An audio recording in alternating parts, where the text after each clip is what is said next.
Здравейте, скъпи приятели! Отдавна не съм пускал видеоклипове. Поради ред причини. Първо ми омръзна тази сага с военна полиция, военна прокуратура, с тази младши сержантка от Радомир, която упражнява и разни други професии, освен на някакъв ниско ниво военен полицай.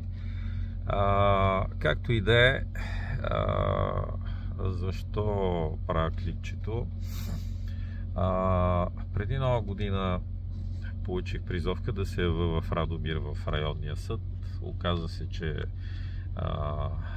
тази прелесна,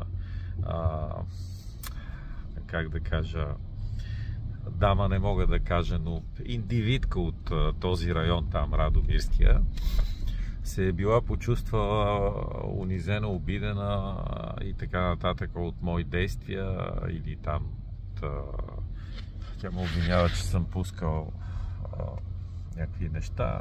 Това ще го докажем в съда, дали съм аз, не, или въобще дали да ме клевети за пореден път, защото тя системно го прави. Но не знаех, че хората, упражняващи тия професии, са толкова обидчиви. Разбира се, зад нейните действия прозира подкрепата и ръката на така наречения бригаден генерал Румел Сотиров Радомирски, директора на военна полиция. Сега аз пак искам да кажа, техни колеги са ги засичали заедно, виждали са ги. И там безспорно е ясно, че тя има изключително близки, интимни отношения с него.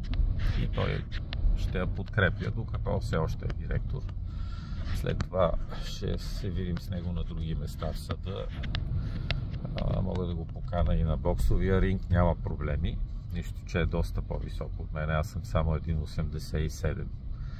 Той е половин глава поне по-висок от мене. И по-тежък. Това го казвам и се усмихвам, защото имаше информации, че съм го заплашвал него и тази, и така нататък. Много ми е странно. За мен би било срамно да съм действащ генерал, директор на служба с такава физика от този, който те заплашва, доста по-едра, голяма, и да се оплаквам, но така или иначе бях викан и предупреден, разпитван и така нататък. Отново имаше опит да бъда арестуван пак. Преди това по нейни такива пасквили, измислици, клевети бях арестуван. Така или иначе тази сага няма да свърши скоро.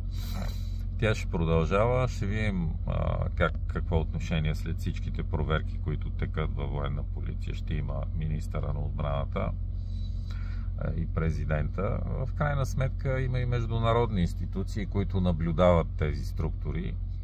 Ако министър Запрянов, който се говори, че ще остане и в другото правителство, или който и да не вземе мерки, и президента, ще се обърнем към високопоставени европейски институции, натовски институции, американски институции и така нататък, да уведомиме за това, което става в нашата родна полиция.